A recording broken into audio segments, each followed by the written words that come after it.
नमस्कार दोस्तों, आप सभी का स्वागत है हमारे YouTube चैनल सक्सेस सेरा पे। मैं अपने चैनल के माध्यम से सीटेट, केवीएस, एनवीएस और एनी टेट की एग्जाम की प्रिपरेशन कराती हूँ। मॉर्निंग में आपको हमारे ये चैनल पे करंट अफेयर का सेक्शन होता है जिसमें 10 क्वेश्चन होता है, क्विज क्वेश्चन होता है और इवनिंग में जितनी भी सीटेट से रिलेटेड वीडियो होती है, CDP, EVS, Hindi, pedagogy, NCERT based होती है जो भी सिलेबस के अकॉर्डिंग होता है और हर एक चीज आपको यहाँ पे बेस्ट मटेरियल दिया जा रहा है। मेरे चैनल के माध्यम से आप सीटेट की मोस्ट इंपॉर्टेंट टारगेट बैच जो यहाँ पे स्टार्ट है, आप उसे कंप्लीट कर सकते हो बिल्कुल फ्री में। तो जिन लोगों ने अभी तक हमारे चैनल को सब्सक्राइब नहीं किया है तो please subscribe this channel, press the bell icon, get latest notification. अब चलते हैं, 30 क्वेश्चन है, मेरे साथ आप इसे सॉल्व करना। मैं क्वेश्चन पढ़ूंगी, फिर ऑप्शन है, उसके बाद में इसका आंसर बताऊंगी एंड उसके बाद आपको इसका डिस्क्रिप्शन बताएंगे डिस्क्राइब करके। तो आप मुझे इस पूरे वीडियो देखने के बाद मुझे बताना कि आपने कितना स्कोर किया। तो सबसे पहले क्वेश्चन को देखते हैं, ठीक है। पहला क्वेश्चन क्या है हमारा, और सबसे पहले एक चीज हमेशा याद रखेंगे, इसमें वो कट गई है पीडीएफ में, कि जब भी हम सीडीपी को बनाते हैं उसमें एक चीज को ध्यान रखते हैं, सही और सटीक, दो वर्ड हमेशा माइंड में सेट कर लेना है। क्योंकि जब हम क्वेश्चन पढ़ते हैं और उसमें जो कीवर्ड निकालते हैं, जैसे यहाँ पे लेव वाइगोत्स्की है, तो ये वाइगोत्स्की हमेशा कहाँ से आए हैं, तो सहयोगी हो गया, इनका समाजीकरण, ये सब चीज को कीवर्ड अपने माइंड में सेट करेंगे और उसके अकॉर्डिंग क्या करते हैं, हम क्वेश्चन को सॉल्व करते हैं। तो सबसे पहला क्वेश्चन देखते हैं हमारा क्या है।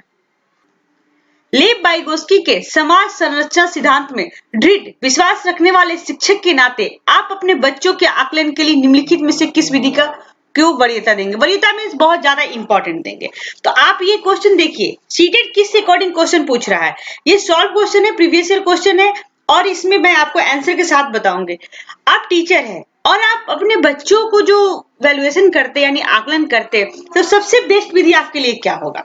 देखिए यहाँ पे ऑप्शन दे रखा है, पहले ऑप्शन को सॉल्व करेंगे, उसके बाद सहयोग प्रोजेक्ट विधि, मानकीकृत परीक्षण, उसके क्या तथ्यों पर आधारित प्रत्याशरण के प्रश्न, वस्तु परक बहुविकल्पी प्रकार के प्रश्न।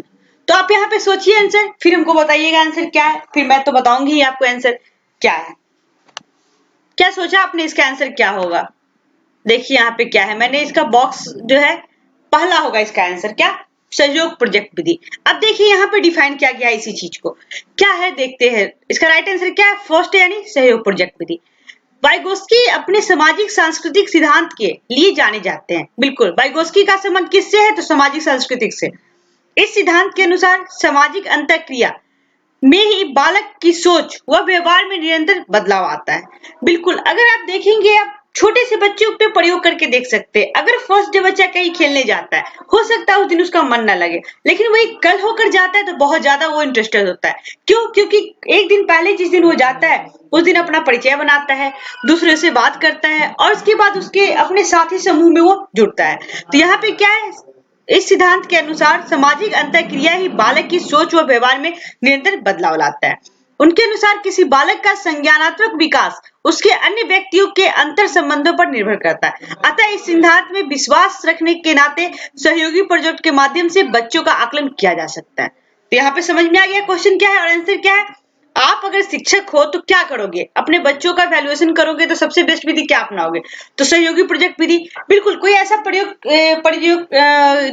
जो प्रोजेक्ट होगा वो हम देंगे बच्चों को, बोलेंगे कि आप लोग आपस में मिलकर इसे बनाओ और उसके बाद ग्रुपिंग करके, तो वहां पे ये चीज बहुत अच्छे से वहां पे बेहतर साबित होगा। अब देखते हैं दूसरा क्वेश्चन हमारा क्या है। अपनी कक्षा में व्यक्तित्व भिन्नताओं से निपटने के लिए शिक्षक को चाहिए। ये क्वेश्चन में टीचर पे है। आप अपने क्लास में आप टीचर की तरह सोचो कि अगर आप वहां होंगे तो क्या करेंगे। क्या कह रहा है, अपनी कक्षा में व्यक्तित्व भिन्नता, बिल्कुल व्यक्तित्व भिन्नता पाई जाती है, से निपटने के लिए शिक्षक को क्या करना चाहिए। तो यहाँ पे देखते हैं, शिक्षण और आकलन के समान और मानक तरीके हो। समान और मानक तरीके से क्या हो जाता है ना, कि एक ये बाउंडेशन हो जाता है कि एक ये 1 है तो 1 ही होगा और इसका 2 है तो 2 ही होगा। मानक तरीके से ऐसा नहीं होगा, तो इसको हम कट करेंगे, ठीक है। सोचते हुए ऐसे कीवर्ड के तरीके से आंसर को छाटते चलेंगे। सेकंड ऑप्शन देखते क्या है, बच्चों को उनके अंकों के आधार पर अलग करके उनको नामित करेंगे। बिल्कुल नहीं, बच्चों को तो अलग नहीं करना है क्योंकि समावेशी शिक्षा है। इंक्लूसिव एजुकेशन में क्या होता है, सारे बच्चे एक समान होते हैं। बच्चों से बातचीत करें और उनके दृष्टिकोण को महत्व दें। विद्यार्थियों के लिए कठोर नियमों को लागू करें, नियम को लागू नहीं करना है। एनसीएफ क्या कहता है, बच्चों के अकॉर्डिंग एजुकेशन होना चाहिए, यानी चाइल्ड सेंटर्ड एजुकेशन होना चाहिए। तो ऑप्शन सी इसका राइट आंसर है। अब देखते हैं नीचे इसके बारे में डिस्क्रिप्शन क्या दे रखा है। अपनी कक्षा में व्यक्तित्व भिन्नता से निपटने के लिए शिक्षक को चाहिए कि बच्चों से बातचीत करे और उनके दृष्टिकोण को महत्व देते हुए शिक्षण प्रक्रिया को आगे बढ़ाए, जिसमें सभी छात्र लाभान्वित हो सकेंगे। बिल्कुल, इसमें क्या होता है, सबको मौका मिल पाता है। अब चलते हैं नेक्स्ट क्वेश्चन। क्वेश्चन नंबर 3 हमारा क्या है, आकलन उद्देश्यपूर्ण होता है यदि, देखिए यहाँ पे क्या कर, आकलन उद्देश्यपूर्ण होता है यदि इससे विद्यार्थियों में भय और तनाव का संचार हो। बिल्कुल नहीं, विद्यार्थियों में भय और तनाव का संचार बिल्कुल नहीं करना है। इससे बच्चे डर जाएंगे और जो भी वो अच्छा कार्य करने वाले होंगे वो भी नहीं कर पाएंगे। इससे विद्यार्थियों और शिक्षकों की प्रतिपुष्टि फीडबैक प्राप्त हो। एक आंसर निकल के आए क्या, इसमें विद्यार्थी और शिक्षक दोनों की प्रतिपुष्टि होती है और फीडबैक प्राप्त होता है कि बच्चों ने क्या सीखा और टीचर ने उन्हें क्या सिखाया। तो हम इसे रख सकते हैं और अदर ऑप्शन को भी देख लेते हैं, क्योंकि हमें सही और सटीक दोनों चाहिए। ये केवल एक वर्ष के अंत में, बिल्कुल नहीं, ये तो ऐसे ही गलत हो गया। विद्यार्थियों की उपलब्धि के अंतर करने के लिए तुलनात्मक मूल्यांकन किए जाए, ये भी नहीं होगा। ये भी क्योंकि तुलनात्मक नहीं करेंगे और अंतर करने के लिए बिल्कुल नहीं, क्योंकि हर एक विद्यार्थी हमारे लिए समान है। तो ऑप्शन बी इसका राइट आंसर है। देखिए यहाँ पे कैसे क्या दिए रखा है, आकलन उद्देश्यपूर्ण होता है यदि आकलन द्वारा बालक की त्रुटि का ज्ञान होता है, जिससे वो अपने कमियों को दूर कर सके और शिक्षक को प्रतिपुष्टि प्राप्त होता है। और शिक्षक भी यहाँ पे क्या करे, उसकी मदद कर पाते हैं कि इसे सीख पाते हैं। कैसे सीखते बच्चे, नहीं सीख पाते। अब चलते हैं नेक्स्ट क्वेश्चन पे। राष्ट्रीय पाठ्यचर्या की रूपरेखा एनसीएफ 2005 के अनुसार शिक्षक की भूमिका क्या होती है, सत्तावादी, अधिनायक किए, अनुमति परक, सुविधादाता। तो सुविधादाता, बिल्कुल, हम टीचर क्या है, रिसोर्सर है, बच्चों को रिसोर्स उपलब्ध कराते हैं और उसके द्वारा उसको मदद करते हैं। यहाँ भी दे रखा है आंसर, राष्ट्रीय पाठ्यचर्या की रूपरेखा यानी एनसीएफ नेशनल कैरिकुलम फ्रेमवर्क 2005 के अनुसार शिक्षक की भूमिका सुविधादाता के रूप में होना चाहिए। वह बालक की कमियों को दूर करे और मैत्रीपूर्ण संबंध बनाए। इससे क्या होता है, बच्चे इंडिपेंडेंट रहते हैं और बहुत अच्छी तरीके से टीचर के साथ उनका बिहेवियर मैच हो पाता है और वो ओपन माइंडेड होकर क्लास में पढ़ पाते हैं, बेझिझक कुछ भी क्वेश्चन हो वो पूछ पाते हैं। अब देखते हैं क्वेश्चन 5 हमारा क्या कहता है। अनुसंधान सुझाते हैं कि एक विविध कक्षा में अपने विद्यार्थियों से शिक्षिका की अपेक्षा विद्यार्थियों की अधिगम, जो यहाँ पे ट्रेनिंग जो सेंटर होता है वो कहता है कि एक विविध कक्षा में अपने विद्यार्थियों से शिक्षिका की अपेक्षा है विद्यार्थी के अधिगम। वो उम्मीद करते हैं कि जो टीचर का जो वो काम है वो कैसे करेंगे। तो क्या है, विद्यार्थियों के अधिगम पे क्या करती है, शिक्षिका की जो अपेक्षाएं होती है, हम टीचर हम क्लास में जाते हैं तो देखते हैं कि हमारे बच्चे कैसे हैं, ये मेरे मन में होता है। तो ऐसे ही बच्चों के मन में होता है कि हमारी जो नई टीचर्स आ रही हैं या सर आ रहे हैं तो वो किस तरीके से हमें पढ़ाएंगे, उनकी बहुत सारी उम्मीद होती है। उसी के अकॉर्डिंग क्वेश्चन को दिया गया। पहले हम क्वेश्चन को समझेंगे देन ऑप्शन को सॉल्व करेंगे। तो पहला देखते हैं आंसर, पर महत्वपूर्ण प्रभाव छोड़ती है, एकमात्र निर्धारित होती नहीं, निर्धारित नहीं होती है, वो तो हम टीचर्स के ऊपर डिपेंड करता है। हम लोग अगर किसी प्राइवेट स्कूल में जॉब किया है, जिन्होंने भी, उन्हें पता होगा जब डेमो क्लास देने जाते हैं तो किस तरीके से वो डेमो देते हैं। क्या होता है ना, first impression is last impression. तो ये चीज बच्चों के लिए होता है कि जो बच्चे इससे इंप्रेसिव होते हैं और जब प्रिंसिपल आते हैं क्लास में पूछते हैं कि कैसे क्लास लगा तुम्हारे इस नए सर का या नए मैडम का, तो बच्चे बोलते हैं सर बहुत अच्छा या बहुत बुरा। तो ये उनके टीचिंग स्किल से डिपेंड करता है, वो निखर कर आता है। तो अब देखते हैं, फर्स्ट ऑप्शन को रख सकते हैं, प्रभाव छोड़ती, सेकंड नहीं होगा। और क्या है, विद्यार्थियों के अधिगम के साथ संबंधित नहीं मानी जाती है, बिल्कुल मानी जाती है, क्योंकि अगर वो अधिगम के लिए नहीं है तो फिर क्यों आई है हमारे क्लास में, कोई प्रभाव नहीं छोड़ती। ऐसा हो ही नहीं सकता कि टीचर क्लास में कोई न्यू बच्चे आए तो बहुत ज्यादा प्रभाव होती है, तो न्यू टीचर की बात है। यहाँ पे फर्स्ट ऑप्शन इसका राइट है। अब देखते हैं इसके बारे में क्या है डिफिनीशन में। देखिए, विविध कक्षा में अपने विद्यार्थियों से शिक्षिका की अपेक्षा विद्यार्थियों के अधिगम पर महत्वपूर्ण प्रभाव डालती है, क्योंकि कक्षा में किया गया कार्य मार्गदर्शक का कार्य करता है। बिल्कुल, हम कभी भी कहते हैं ना, किसी से इस तरीके से मिले कि लगे कि यह उसके लिए उत्सव हो गया। इस तरीके से टीचर भी अपने बच्चों से मिलते, हो सकता है उनका उस स्कूल में जॉब ना हो डेमो के टाइम में, लेकिन बच्चे तो कम से कम याद रखेंगे ना कि हाँ वो सर आए या वो मैडम आए। तो ये चीज हमारा मोटो होता है कि हम बच्चों से डायरेक्ट कनेक्ट कर पाए, कुछ पूछना हो या कुछ समझना हो, उससे ऐसा ना लगे बच्चों को कि हम बाहर से आए हैं, हम भी उन्हीं से बीच से हैं और उन्हीं के जैसे वो इस बातों को अगर समझते हैं तो बहुत अच्छे तरीके से अपने टीचर के साथ वो जुड़ पाते हैं। अब देखते हैं क्वेश्चन नंबर 6 हमारा क्या है, विशेष आवश्यकता वाले बच्चों को शामिल करना। ठीक है, यहाँ पे देखिए क्या कह रहा है, विशेष आवश्यकता वाले बच्चों को शामिल करना। ऑप्शन देखते हैं, एक काल्पनिक लक्ष्य है, काल्पनिक नहीं है, ये तो हम करते आ रहे हैं, तो कल्पनाशील हो ही नहीं सकता। जिनमें अक्षमता ना हो उन बच्चों के लिए हानिकारक है, ऐसा बिल्कुल नहीं होता है। ऐसी कोई डिसेबिलिटी नहीं होती है जो बच्चों को एक दूसरे से परेशानियां हो सके। हाँ, थोड़ी सी जो हेल्थ इफेक्ट होती है वहां पे थोड़ी प्रॉब्लम आती है, लेकिन बच्चों को हानिकारक नहीं हो सकता। विद्यालय पर भार बढ़ा देगा। स्कूल होता ही है बच्चों के प्रॉब्लम को सॉर्ट आउट करने के लिए, भार नहीं बढ़ा सकता। तो ये तीनों ऑप्शन निगेटिव है। फोर्थ देखते हैं क्या, शिक्षण के प्रति दृष्टिकोण विषय वस्तु और धारण परिवर्तन की अपेक्षा रखता है। बिल्कुल क्या है यहाँ पे, ये राइट आंसर है। कैसे, विशेष आवश्यकता वाले बच्चे को शामिल करना शिक्षण के प्रति दृष्टिकोण विषय वस्तु और धारण परिवर्तन की अपेक्षा रखता है। बिल्कुल थोड़ा सा हमें हर चीज को चेंज करना पड़ता है। यहाँ पे देखिए क्या इसका डिफिनीशन में दे रखा है। ऑप्शन डी इसका राइट आंसर है। विशेष आवश्यकता वाले बच्चे को शामिल करना शिक्षण के प्रति दृष्टिकोण विषय वस्तु और धारणा परिवर्तन की अपेक्षा रहता है। बिल्कुल कोई ऐसे बच्चे का स्कूल में अगर एडमिशन होता है, हम लोग प्राइवेट स्कूल में अगर जॉब करते हैं तो वहाँ ये चीज बहुत अच्छे तरीके से मिलता है, क्योंकि गवर्नमेंट स्कूल में उतनी फैसिलिटी नहीं होती है। हो सकता है बच्चे में थोड़ी सी डिसेबिलिटी है, वो देखने में थोड़ी परेशानी हो रही है, तो उसके लिए हम क्या करते हैं, आगे वाले बेंच पे बैठाते हैं, थोड़ा सा कोऑपरेटिव माइंड रखते हैं, दृष्टिकोण को थोड़ा चेंज करते हैं, विषय वस्तु इसलिए चेंज करते हैं कि उसके लिए हम ज्यादा सा प्रोजेक्ट वगैरह लाते हैं जो सुनकर वो ज्यादा समझ सके थोड़ी, क्योंकि उसे देखने में परेशानी हो रही है। और धारणा परिवर्तन ये यहाँ पे चेंज करता है कि हो सकता है अदर बच्चे बोले कि मैं फर्स्ट में आया हुआ, मेरा रोल नंबर ये है, तो हम लोग उसे बताते हैं कि हमारा क्या है, इंक्लूसिव एजुकेशन है, यहाँ पे हम बच्चे को रख सकते हैं और आगे इसी प्रॉब्लम हो रही है, इसलिए आपके दोस्त है, आप इसे अपने पास बैठाओ, कुछ भी मदद हो तो ये करो। इस तरह की हम लोग क्लास में माहौल बनाते हैं। अब देखते हैं क्वेश्चन नंबर 7 क्या है हमारा। विविध प्रकार की सामाजिक, आर्थिक और सांस्कृतिक पृष्ठभूमि के बच्चे से युक्त कक्षा सभी विद्यार्थियों के अधिगम अनुभवों को बढ़ाती है। ये कथन है। बिल्कुल यहाँ से क्वेश्चन से ही राइट आंसर एक समझ में आता है कि विविध प्रकार की सामाजिक, आर्थिक और सांस्कृतिक पृष्ठभूमि के बच्चे से युक्त कक्षा सभी विद्यार्थियों के अधिगम अनुभव को बढ़ाती है।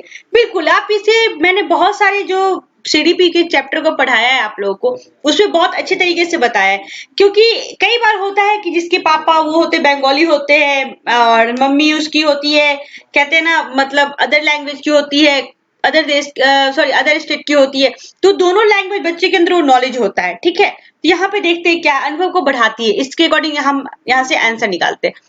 गलत है, क्योंकि यह बच्चों के लिए दुविधा उत्पन्न कर सकता है और वे स्वयं को भी अलग महसूस करेंगे। बिल्कुल नहीं, ऐसा बिल्कुल नहीं हो सकता है। सही है, क्योंकि बच्चे अपने साथियों से अनेक कौशल सीखते हैं। बिल्कुल ये राइट आंसर है, लेकिन अदर को भी देख लेते हैं।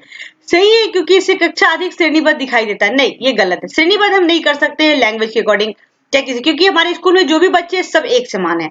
गलत है, क्योंकि यह अनावश्यक स्पर्धा की ओर ले जाता है। ये भी ऑप्शन गलत है। हमारा राइट आंसर क्या है, ऑप्शन बी। सही है, क्योंकि बच्चे अपने साथियों से अनेक कौशल सीखते हैं। बिल्कुल, जो बच्चे हो सकते वहां पे हिंदी बोलने वाले होंगे तो हिंदी सीखेंगे, कुछ बच्चे बंगाली होंगे तो बच्चों में बंगाली लैंग्वेज का विकास होगा, बंगाली संस्कृति के बारे में जान देंगे। हम टीचर्स हैं तो हम कभी क्लास में जाएंगे तो किसी ऐसे बच्चे से बात करेंगे जो कि वो बंगाली समाज से हो, जो कि कोई मुस्लिम समुदाय से, उसके फेस्टिवल, उसके लैंग्वेज, हर एक चीज को जानने का मौका मिलता है। तो ये चीज क्या है, विविध सामाजिक।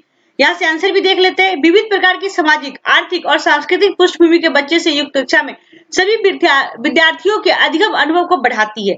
यह सही है, क्योंकि बालक का विकास अपने साथी समूह में होता है और वो अपने मित्रों के द्वारा अनेक कौशल को सीखते हैं। ये था हमारा क्या क्वेश्चन कौन सा था, ये 6 था क्वेश्चन, 7 क्वेश्चन। तो इसका राइट आंसर क्या हो गया, सही है, क्योंकि बच्चे अपने साथियों से अनेक कौशल सीखते हैं। जैसे ही कभी क्वेश्चन आए छोटे बच्चों के लिए या बड़े बच्चे के लिए, विविध प्रकार की कक्षा, विविध प्रकार से आने वाले सामाजिक, सांस्कृतिक और आर्थिक पृष्ठभूमि के बच्चे, तो वहां पे आप पॉजिटिव आंसर लेंगे, क्योंकि इसका अर्थ कभी भी निगेटिव नहीं होता है। हम टीचर्स को भी देखते हैं, सीटेट में 2 लैंग्वेज चुनना होता है, एक जो हम जिसमें बहुत एक्सपर्ट होते हैं और एक हमें अलग की लैंग्वेज चुननी होती है। आई थिंक सब लोग रखते हैं, इंग्लिश संस्कृत हो गया, हिंदी संस्कृत हो गया, हिंदी इंग्लिश हो गया, जो जिसमें कंफर्टेबल होते वो रखते हैं। इसलिए हमें 2 लैंग्वेज का ये ऑप्शन होता है, क्योंकि एक हम इंटरनेशनल लैंग्वेज ले सके और एक अपने स्टेट लैंग्वेज ले सके जिसमें हम कंफर्टेबल होते हैं। तो हर एक बच्चे के लिए हो सकता है, जब हम बिहार बोर्ड वगैरह नहीं, बिहार स्टेट नहीं, आप सेंट्रल में जाते हो तो आपको बहुत सारे बच्चों से रूबरू होना पड़ेगा। हो सकती है आपकी ट्रेनिंग कहीं केरला में दे दे, तमिलनाडु में दे दे, तो आपको तो तमिल नहीं आएगी, लेकिन इंग्लिश तो आती होगी, तो आप इंग्लिश में कंफर्टेबल हो सकते हैं। ये चीज होता है यहाँ पे विविध प्रकार की सामाजिक कक्षाएं। अब देखते हैं नेक्स्ट क्वेश्चन हमारा क्या है। नेक्स्ट क्वेश्चन है हमारा क्वेश्चन नंबर 8। क्या है, सुनने में असमर्थ बच्चा। देखिए यहाँ पे क्वेश्चन कभी कभी बहुत छोटा रहता है, लेकिन उसी में उस 2 वर्ड 3 वर्ड में बहुत सारे वर्ड को वो समाहित कर लेता है। तो यहाँ पे देखते हैं क्या आंसर हो सकता है। श्रवण असमर्था वाले बच्चे को विद्यालय ही भेजा जाना चाहिए, नियमित विद्यालय में नहीं। इंक्लूसिव एजुकेशन हमें इसकी इजाजत नहीं देता है। वहां पे क्या है, स्पेशल नीड वाले बच्चे हो, कोई भी बच्चे हो, हमारे साथ वो रह सकते हैं। अब देखते हैं नेक्स्ट क्वेश्चन, ये ऑप्शन क्या है इसका। केवल एकेडमिक शिक्षा में लाभ नहीं उठा पाएगा, उसे उसके स्थान पर व्यावसायिक शिक्षा देनी चाहिए। बिल्कुल नहीं, बच्चे जब उसका रुचि होगा तब हम उसे व्यावसायिक शिक्षा देंगे, लेकिन हमें एक स्टार्टिंग में एकेडमिक एजुकेशन ही देना कंपलसरी होता है। नियमित विद्यालय में बहुत अच्छा कर सकता है यदि उसे उपयुक्त सुविधा और साधन उपलब्ध कराया जाए। बिल्कुल, देखिए यहाँ पे ऑप्शन सी निकल के आ रहा है क्योंकि ये पॉजिटिव रिस्पॉन्ड दे रहा है। लेकिन डी को भी देख लेते हैं। नियमित विद्यालय में अपने सहपाठियों के समान कभी प्रदर्शित नहीं कर सकेगा। ये निगेटिविटी है, इसलिए आंसर गलत है। यहाँ पे देखते हैं, ये भी गलत है एंड ये भी गलत है। ऑप्शन सी सही है। कैसे? नियमित विद्यालय में बहुत अच्छा कर सकता है यदि उसे उपयुक्त सुविधा और साधन उपलब्ध कराया जाए। सुनने में असमर्थ बालक जो होता है वो देख सकता है और उसे हम दिखा करके, उसे बता करके और उसे पढ़ा सकते हैं। ठीक है, तो इसका आंसर क्या है? Option C. थोड़ा डिटेल में देखते हैं क्या दिया है इसके। सुनने में असमर्थ बच्चा नियमित विद्यालय में बहुत अच्छा कर सकता है यदि उसे उपयुक्त सुविधा और समाधान उपलब्ध कराया जाए। समावेशी शिक्षा में सामान्य बच्चों के साथ सामंजस्यक बालक को पढ़ाया जा सकता है, समस्यात्मक बालक को पढ़ाया जा सकता है। बिल्कुल, स्पेशल नीड वाले बच्चे भी जनरल स्कूल में ही जाएंगे। अब देखते हैं क्वेश्चन नंबर 9 हमारा क्या कहता है। निम्नलिखित में से कौन सी विशेषता प्रतिभावान शिक्षार्थी की है? वो आक्रामकी और कुंठित हो जाता है। वो आक्रामक और कुंठित हो जाता है। बिल्कुल नहीं, ये क्या है? विशेषता प्रतिभावान शिक्षार्थी का कह रहा है, तो ये ऑप्शन एक गलत हो गया यहाँ पे। तो ये कीवर्ड के अकॉर्डिंग मैच नहीं हो रहा, इसलिए गलत हो गया। बी देखते हैं, यदि कक्षा की गतिविधियां अधिक चुनौतीपूर्ण नहीं होती है तो वो कम प्रेरित अनुभव करता है और उब जाता है। ये हो सकता है क्योंकि यहाँ पे बच्चे कैसा है, तो प्रतिभावान है। ठीक है, आप इसके अकॉर्डिंग इसे ले सकते हैं, लेकिन अदर ऑप्शन को भी देख लेते हो। वो बहुत ही तुनक मिजाज होता है, नहीं ऐसे नहीं ले सकते, हम बच्चों को ऐसे कैटेगराइज नहीं कर सकते। वह रस्सी व्यवहार करता है, जैसे हाथ थपथपाना, डोलना आदि। बिल्कुल नहीं, ये भी नहीं लेते। ये सारी चीजें क्या है, तीनों निगेटिविटी को दे रहा है, तो ऑप्शन बी हमारा सही है। यदि कक्षा की गतिविधियां अधिक चुनौतीपूर्ण नहीं होती है तो वो कम प्रेरित अनुभव करता है। लाइक कोई मैथ का चैप्टर उठा दो और बच्चों को पढ़ाना शुरू करता है क्लास में, हो सकता है जो प्रतिभावान बच्चा है वो पहले से सॉल्व कर रखा उसे, तो उसे थोड़ी परेशानियां आएगी और उसे लगेगा कि हम क्या पढ़ रहे हैं, ये चीज मेरा पढ़ा हुआ है। यहाँ पे थोड़ा वो अपने आप को अनकंफर्टेबल लगता है और सोचता है कि बेकार हम इस क्लास में बैठे हैं, शायद हम बाहर होते तो खेलते, क्योंकि ये मैंने ऑलरेडी पहले से कर रखा है।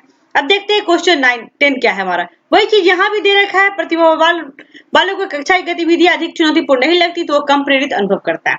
क्वेश्चन 10 क्या कर रहा है, देखिए, ये भी टीचर्स के लिए है। एक शिक्षिका अपनी प्राथमिक कक्षा में प्रभावी अधिगम को बढ़ा सकती है अधिगम की छोटी छोटी उपलब्धियों के लिए पुरस्कार देकर। हमेशा हम पुरस्कार नहीं दे सकते, ड्रिल और अभ्यास के द्वारा, ये सही है। लेकिन अगर देख लेते हैं, अपने विद्यार्थियों में प्रतियोगिता को प्रोत्साहित देकर के, विषय वस्तु को विद्यार्थी के जीवन के साथ संबंधित करके, ये सब भी सही है, ये दोनों सही है। ये पुरस्कार हमेशा नहीं दे सकते, लेकिन वो भी हम कभी कभी दे सकते हैं। ठीक है, ये भी सही है, लेकिन मोस्ट इंपॉर्टेंट ये है, कैसे विद्यार्थियों को विषय वस्तु को विद्यार्थी के जीवन से जब हम जोड़ते हैं तो उसे लगता है कि ये चीज मेरे पास का चीज है। देखिए यहाँ पे इसमें आंसर भी दे रखा है, ऑप्शन डी इज राइट। विद्यार्थी कक्षा में शिक्षिका अपने अधिगम को प्रभावी बना सकती है विषय वस्तु को विद्यार्थी के जीवन से संबंधित करके। ऐसा करने से विद्यार्थी विषय वस्तु को अपने जीवन से जोड़ते हैं और अधिगम प्रभावशाली बनता है। बिल्कुल, उसे लगता है ये चीज हमारे बीच का है, इसलिए उसमें ज्यादा कंफर्टेबल होते हैं। अब देखते हैं नेक्स्ट क्वेश्चन हमारा क्या, क्वेश्चन नंबर 11। ये पेयर वाला क्वेश्चन है, तो थोड़ा सोचकर बनाएंगे। निम्नलिखित में से कथनों में से कौन सा कथन सही है? दो देखिए, ऑप्शन पहले देख लेते हैं। यहाँ पे 3 3 का है और 4 है, एक में सारा है, एक में 1 2 4 है, 2 3 4 है और 1 2 3 है। ठीक है, तो यहाँ पे ऑप्शन देखते हैं कौन से कथन। बच्चे जानकारी की निष्क्रिय प्राप्त करता है। देखिए यहाँ पे अच्छे से समझने की कोशिश करेंगे क्या कह रहा है। ठीक है, उसके बाद क्या है, बच्चे समस्या समाधान करता होते हैं, बिल्कुल होते हैं। बच्चे वैज्ञानिक शोध करता होते हैं, बिल्कुल कह सकते हैं। बच्चे पर्यावरण में सक्रिय अन्वेषक होते हैं, ये भी हो सकते हैं। अब यहाँ पे हमें सब लग रहा है, तो आप इसका आंसर सोचो क्या हो सकता है। इसका राइट आंसर आप हमें कमेंट करके देना। यहाँ पे पेयर है, आप उसके अकॉर्डिंग सोचो। आई थिंक हमें लगता है कि बच्चे जानकारी के निष्क्रिय प्राप्तकर्ता नहीं हो सकते, क्योंकि ये यहाँ पे गलत है, बाकी हमारा सारा सही है। 2 3 4 इसका राइट ऑप्शन है। यहाँ पे ऑप्शन बी में दे रखा है 2 3 4। अब देखते हैं नेक्स्ट क्वेश्चन हमारा 12 नंबर क्या है क्वेश्चन। विद्यार्थी में संप्रयात्मक विकास को प्रोत्साहन देने के लिए निम्नलिखित में से कौन सी विधि सबसे प्रभावी है? क्या है? संप्रयात्मक विकास। ठीक है, यहां से देखते हैं। पुराने प्रत्यय से किसी संदर्भ के बिना नए प्रत्यय को अपने आप समझ जाना चाहिए। ऐसा नहीं हो सकता क्या छोटे बच्चे स्टूडेंट है, पुराने प्रत्यय को किसी संदर्भ के बिना नए प्रत्यय को अपने आप, जब हम पुराने ज्ञान को नए ज्ञान से नहीं जोड़ते तो हम उसे अच्छे तरीके से अंडरस्टैंडिंग नहीं कर पाते। तो यहाँ पे ये चीज हो गया। सेकंड ऑप्शन देखते, याद करने के लिए कहकर विद्यार्थियों को गलत विचारों से को सही याद करने के लिए बिल्कुल नहीं करना, बच्चों पे एजुकेशन से जोर नहीं देना है। ऑप्शन थर्ड देखते क्या है, विद्यार्थियों को बहुत से उदाहरण देना और उन्हें तर्क शक्ति का उपयोग करने के लिए प्रोत्साहित करना। बिल्कुल यहाँ पे एक वर्ड आया है क्या, प्रोत्साहित करना, और बहुत से उदाहरण देना। बिल्कुल हम बच्चे को उदाहरण देकर पढ़ा सकते हैं और उसे प्रोत्साहित कर सकते हैं कि आप इसे कर सकते हो, ट्राई करो, नहीं तो मैं हूं आपकी हेल्प के लिए। तुम्हारा सी सही आंसर निकाला, लेकिन डी को भी देख लेते हैं।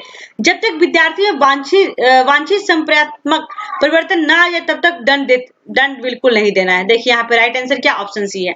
क्या है, संप्रदात्मक विकास को प्रोत्साहन देने के लिए विद्यार्थियों को बहुत से उदाहरण देना और उन्हें तार्किक उपयोग करने के लिए प्रोत्साहित करना। ठीक है, तो इसका राइट आंसर क्या, ऑप्शन सी।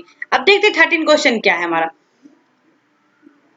प्राथमिक विद्यालय के बच्चे उस वातावरण में सबसे प्रभावी ढंग से सीखते हैं जहां उनकी संवेगात्मक आवश्यकताओं की पूर्ति होती है और अनुभव करते हैं कि वो महत्वपूर्ण है। ये भी सही है क्योंकि बच्चे यहाँ पे महत्वपूर्ण है, चाइल्ड सेंटर एजुकेशन है। लेकिन अदर ऑप्शन को भी एक बार हम देख लेते हैं क्या कह रहा है अदर ऑप्शन।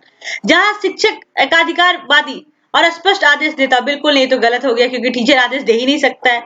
जहां मूल रूप से पढ़ने लिखने और गणित की संज्ञानात्मक कुशलताओं पर ही ध्यान ही आ जाए तो वो वर्ड काट देना केंद्र होता है और बल दिया जाता है, बिल्कुल नहीं।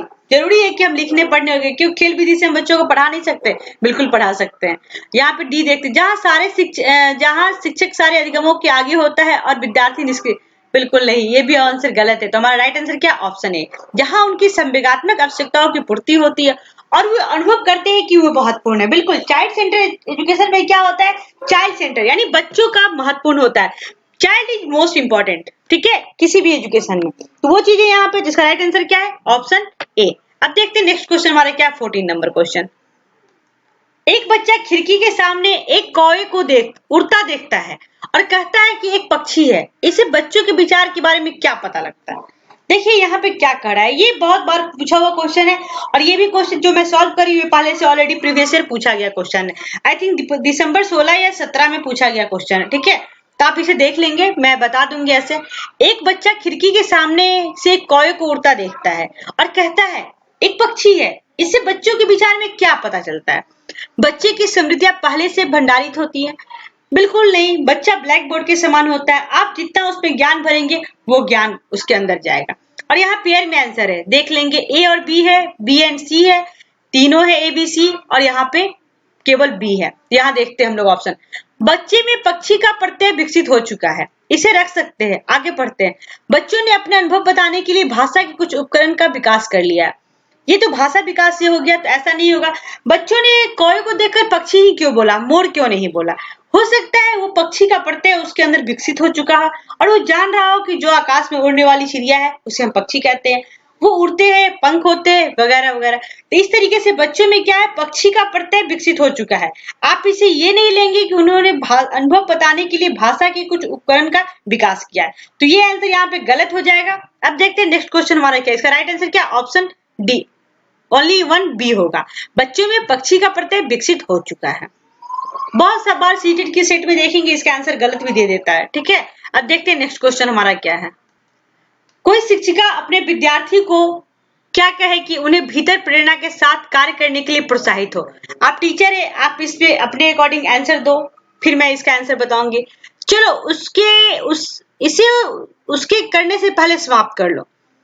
क्या कह रहा है, कोई शिक्षिका, अगर शिक्षक या शिक्षिका अपने बच्चों को किसी कार्य के लिए प्रोत्साहित करते हैं तो किस वर्ड के साथ करेंगे, क्या कहेंगे, किस तरीके से कहेंगे, वो चीज यहाँ पे पूछा गया। देखो यहाँ पे क्या कर रहा है, चलो इसे उसके करने से पहले समाप्त कर लो। एक बच्चे के बीच हम कंपेयर कर रहे हैं कि तुम इससे उसके करने से पहले तुम इसे कंप्लीट कर लो, ठीक है। अब देखते सेकंड क्या, तुम उसके जैसा क्यों नहीं हो सकते। देखो उसने इसे एकदम ठीक कर दिया।